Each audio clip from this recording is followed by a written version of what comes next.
அனைவருக்கும் காலை வணக்கம். நாள் திங்கள் 19/10/2020.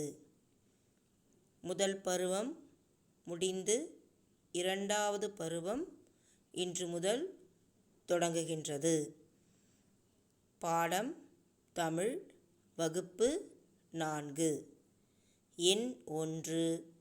பாடத்தலைப்பு காவல்காரர். இப்பாடலை எழுதியவர் குழந்தை கவிஞர் என்று அழைக்கப்படுபவர் ஆழா வள்ளியப்பா. இவர் மலரும் உள்ளம் என்னும் நூலின் 2ஆம் தொகுதியில் இப்பாடல் அமைந்துள்ளது. இப்பாடல் உங்கள் பாடப்பகுதியில் இன்று நாம் கற்றுக்கொள்வோம். பாருங்க, பாடம் எண் 1 காவல்காரர். முதலில் நாம் கதையை அறிந்து கொள்வோம். விவசாயிகள் தங்கள் நிலத்தில் விளைந்திருக்கக்கூடிய பயிர்களை பட்சிகள்னா பறவைகள் வந்து தின்பதை தவிர்ப்பதற்காக காவல்காரர் போன்று பொம்மை வடிவில் ஒருவரை நிறுத்தி வைப்பார்கள். காவல்காரர் மனித உருவில் காவல்காரர் போன்று பொம்மைகளை நிறுத்தி வைப்பார்கள். அதனை நாம் சோளக்கொல்ல பொம்மை என்று அழைப்போம்.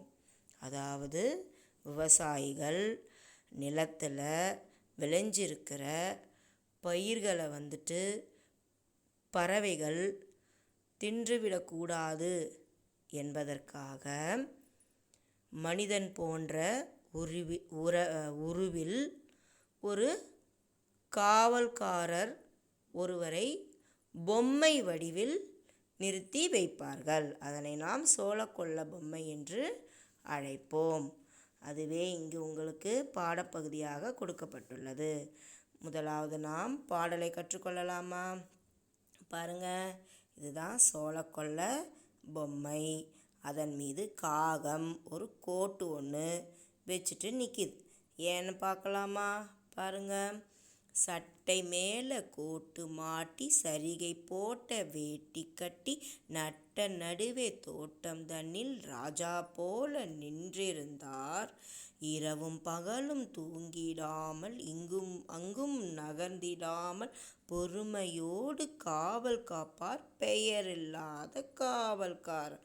காக்கை குருவி அங்கே வந்தால் காவல்காரர் நிற்க கண்டு சீக்கிரத்தில் வந்த வழியே திரும்பி ஓடும் பயந்து கொண்டு. காற்று பலமாய் அடித்ததாலே கனத்த மழையும் பெய்ததாலே நேர்த்தியான அவரின் உடைகள் நித்தம் கிழிந்து வந்ததையோ. இதனை கண்ட காகம் ஒன்று, இந்த சமயம் இவர்க்கு நாமும் உதவி செய்தால் பயமில்லாமல் உலவலாமே என்று கருதி அருகிலுள்ள வீட்டிற்குள்ளே யாருமில்லா வேலை சென்று கருப்பு கோட்டு வெள்ளை சட்டை கட்டிக்கொள்ள சரிகை வேட்டி. அதாவது காகம் இங்கு நிற்கும் உருவம், இந்த பொம்மை உண்மையான மனிதன் காவல்காரர் என்று எண்ணி அவர் கனத்த மழை பெய்ததால் அவருக்கு கோட்டு அந்த சட்டை இல்லாத போயிடுச்சு அப்படின்னு சொல்லிட்டு இப்போ எங்கேயோ ஒரு வீட்டில் நம்ம சட்டை எடுத்துகிட்டு போய் நம்ம கொடுத்தோம்னா நாளைக்கு நம்ம அங்கே உலாவலாம் அப்படின்னு சொல்லி ஐடியா பண்ணி அந்த காகம் என்ன பண்ணுதான், அவருக்கு நின்றுட்டுருக்கிறவர் மனிதருக்கு நாம் சட்டை கொடுப்போம் அப்படின்னு சொல்லி கொண்டு போவதாக இந்த பாடல் அமைந்துள்ளது. அடுத்து என்ன நடக்குதுன்னு பார்க்கலாமா? எடுத்து வந்து காவல்காரர் இருக்கும் இடத்தில் போட்டுவிட்டே உடுத்தி கொள்வீர் என்று சொல்லி ஒதுங்கி நின்று பார்த்ததங்கே. காவல்காரர் பழைய உடையை கழற்றி கீழே போடவில்லை. ஆவலோடு புதிய உடையை அணியவில்லை, அசையவில்லை. உடனே காகம் அருகில் சென்றே உற்று நன்றாய் பார்த்த பின்னர், அடடே, இந்த காவல்காரர் யாரோ என்று நினைத்திருந்தேன். வைக்கோல் மேலே துணியைச் சுற்றி வைத்திருக்கும் பொம்மை என்று இக்கணத்தே நண்பர் அறிய எடுத்து சொல்வேன் என்று கூறி, காவல் காக்கும் பொம்மை தலையில் காலை வைத்து நின்று கொண்டு கூவி அழைத்து பறவையாவும் கூட செய்து விட்டதங்கே. பாடலை பாடியவர் யாரு? அழ வள்ளியப்பா. என்ன பண்ணிடுச்சு? இந்த காகம் எடுத்துகிட்டு போயிட்டு கொடுத்தா மனிதராக இருந்தால் என்ன பண்ணியிருப்பாங்க? உணர்ந்திருப்பாங்க இல்லையா? இந்த பொம்மை வந்துட்டு ஒன்றுமே செய்யலையே, அப்போ இது மனிதர் இல்லை என்று உணர்ந்து கொண்டு காகம் என்ன பண்ணுது? உற்று நன்றாய் பார்த்த பின்னர் அது காவல்காரர் இல்லை என்று தெரிஞ்சுக்கிட்டு தன்னுடைய நண்பர்கள் எல்லோரையும் அழைக்குது. எதுக்கு அழைக்குது? அதுவும் எங்கேயா? காவல் காக்கும் பொம்மை தலையில் காலை வைத்து நின்று கொண்டு கூவி அழைத்து பறவையாவும் கூட செய்து விட்டதங்கே. எல்லா பறவைகளும் என்ன பண்ணிடுச்சான்? இது மனிதர் இல்லை, இவன் காவல்காரன் இல்லை அப்படின்னு சொல்லிட்டு உணர்ந்துட்டு எல்லா நண்பர்களையும் கூவி அழைத்ததாக கவிஞர் பாடல் எழுதியுள்ளார் உங்களுக்காக. நல்லா இருந்துச்சா அந்த பாடல்?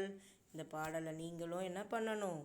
வீட்டில் உங்கள் புத்தகத்தை எடுத்து படித்து பார்க்கணும். அடுத்து பாருங்கள், பாடல் பொருள் திரும்பவும் சொல்கிறேன் நான் உங்களுக்கு. பாருங்கள், இதெல்லாம் புத்தக பயிற்சி நீங்கள் கற்றுக்கொள்ளணும். கவனிங்க.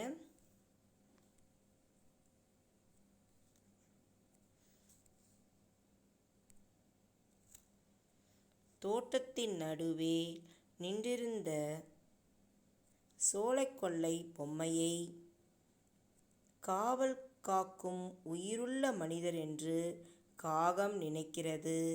கனத்த மழையால் ஆடைகள் கிழிந்து நிற்கும் அந்த பொம்மையிடம் புதிய ஆடைகளை அணிந்து கொள்ள வேண்டுகிறது.